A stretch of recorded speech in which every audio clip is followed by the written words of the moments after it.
내가 바로 ESG 리더 환경지킴의 길잡이 라이크 그린 클래스에 오신 여러분을 진심으로 환영합니다. 저는 오늘 코앞으로 다가온 미래 친환경 모빌리티 수업을 진행할 그린쌤 고성원입니다. 여러분 모두 만나서 반가워요. 친구들, 모빌리티라는 단어를 들어본 적이 있나요? 모빌리티는 우리가 편하게 이동할 수 있도록 도움을 주는 각종 서비스나 이동 수단을 말해요. 오늘 우리는 이러한 모빌리티에 대해 함께 알아볼 예정인데요. 첫 번째, 이미 시작된 미래 모빌리티 시대. 두 번째, 미래 모빌리티의 주요 키워드는 친환경. 세 번째, 미리 가보는 미래 모빌리티 세상. 위 세 가지 주제를 통해 온실가스를 줄이는 미래 친환경 모빌리티에 대해 함께 이야기 나눠보도록 해요.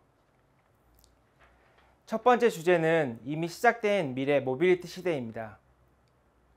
먼 미래가 아닌 이미 우리 가까이로 다가온 모빌리티 변화에 대해 함께 알아볼게요. 작년 여름 서울 청계천에 자율주행 버스가 등장했고, 겨울에는 대구에서도 자율주행차가 운행을 시작했어요. 애플리케이션을 통해 예약을 하면 누구나 이용할 수 있고, 이를 이용해 물류 배송도 할 계획이라고 해요. 제주도에서도 이러한 자율주행차가 운행 중인데, 우리나라 국토교통부는 앞으로 더 많은 국민들이 자율주행 서비스를 안전하게 체험할 수 있도록 서비스를 늘려나갈 계획이라고 밝혔어요. 자율운행에 대해서는 잠시 후 더 자세히 알아보도록 해요. 마이크로 모빌리티는 전기와 같은 친환경 동력을 이용한 1인용 소형 이동수단을 뜻하는 말로 전동식 킥보드, 전기 스쿠터, 전기 자전거가 있어요. 가까운 거리를 더욱 편리하게 이동할 수 있어 우리나라는 물론 유럽, 미국 등에서 대중적인 이동수단으로 이용되고 있고, 온실가스 배출을 줄일 수 있다는 또 다른 장점도 있어요. 최근에는 직접 구매하지 않고도 공유 서비스를 통해 간편하게 이용할 수 있게 되면서 더욱 인기를 끌고 있어요. 두 번째 주제는 미래 모빌리티의 주요 키워드는 친환경입니다. 환경 친화적인 미래 모빌리티에 대해 알아보아요. 화석연료를 사용하는 내연기관차는 달리는 동안 온실가스를 배출합니다. 전 세계 탄소 배출의 23%는 이동수단의 내연기관에서 발생하고 있어요. 이런 문제를 해결하는 것이 전기차와 수소전기차인데요. 전기차의 온실가스 배출량은 킬로미터당 94g으로 내연기관차의 절반 수준이에요.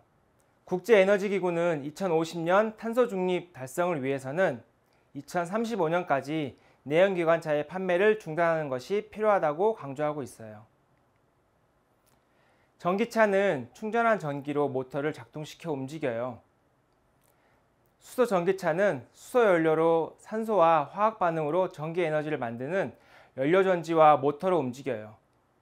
수소는 우주의 75%를 구성하고 있어 고갈 우려가 없고, 배기가스 대신 물, 즉 수증기를 내놓아 달리는 공기청정기라는 별명이 있어요.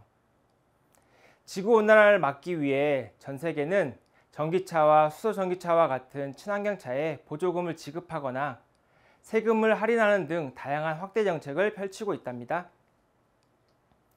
EV100은 2030년까지 기업의 운송수단을 친환경차로 전환하고, 이에 필요한 충전시설을 구축하자는 세계적인 캠페인인데요.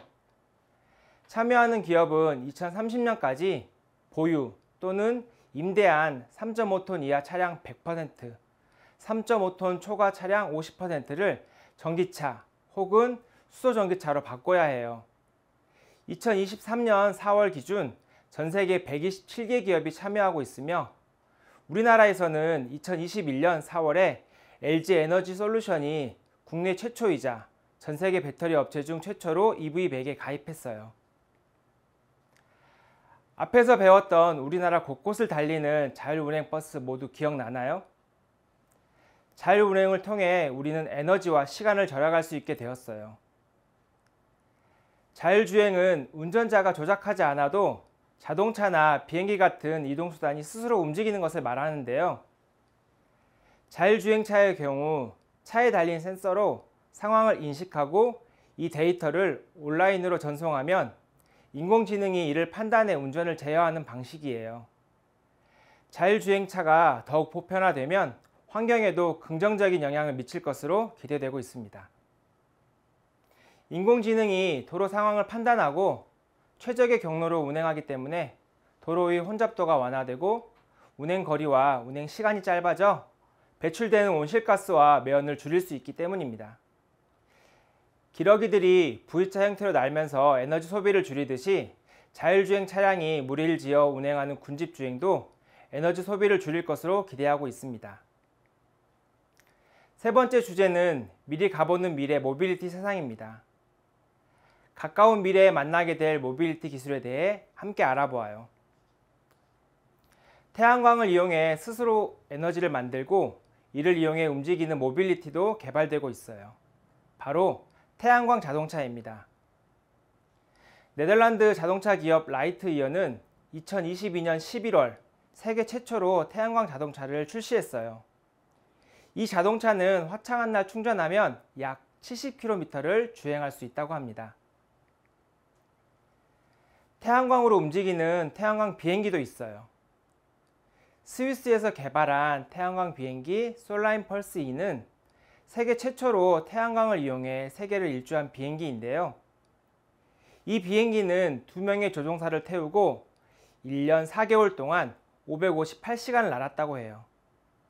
태양광 자동차와 태양광 비행기는 장착된 태양광 발전기로 배터리를 충전해서 움직이기 때문에 전기를 만들 때 사용하는 화석연료의 사용까지 줄일 수 있는 진정한 의미의 친환경 모빌리티라고 볼 수 있어요. 하늘에 비행기가 있다면 육지에서 가장 빠른 이동수단은 기차죠. 지금부터 가장 빠른 열차에 대해 설명드릴게요. 바로 미국의 하이퍼루프와 한국의 하이퍼튜브를 이용하면 미래에는 시속 1200km의 속도로 달려 서울에서 부산까지 20분 만에 갈 수 있을 것으로 예상하고 있어요. 두 열차는 모두 자석 위에 떠서 움직이는 자기 부상 열차가 진공에 가까운 튜브 속을 달리는 것인데요. 진공에 가까운 상태이기 때문에 안전에 대한 우려가 있지만 공기 저항이 거의 없어 에너지 소비를 줄이고 엄청나게 빠른 속도를 낼 수 있어요. 가까운 미래에는 도로에서 벗어나 하늘을 날아 이동할 수 있을 것 같아요. 바로 개인용 비행체인 PAV인데요. PAV는 지금의 자동차처럼 자신이 원하는 목적지 어디로든지 갈 수 있는 개인 소유의 비행체를 의미해요. 드론처럼 여러 개의 날개로 위아래 좌우로 자유롭게 움직일 수 있는 형태로 사람이 탑승할 수 있으며 자율주행도 가능하도록 개발되고 있습니다. 마지막으로 오늘 배운 내용을 돌아보며 이와 관련된 직업을 함께 알아볼까요? 지리정보 시스템 전문가는 지리정보에 사용되는 각종 데이터를 수집, 분석하고 이를 데이터화해 고정밀 지도를 개발해요. 이 지도를 활용하면 자율주행 자동차는 효율적이고 안전하게 운행할 수 있어요. 이러한 일을 하기 위해서는 탐구적이고 분석적 사고를 지니며 여러 명이 함께 일할 때 협동할 수 있는 자세가 필요해요. 우리 친구들도 안전한 자율주행을 위한 지리정보 시스템 전문가에 관심을 갖고 도전해보세요. 오늘 우리는 미래에 우리가 어떻게 이동하게 될지 생각해보는 시간을 가졌어요. 친구들이 미래 모빌리티로 변화될 세상에 빠르게 적응하고 슬기롭게 대처할 수 있길 선생님이 응원할게요.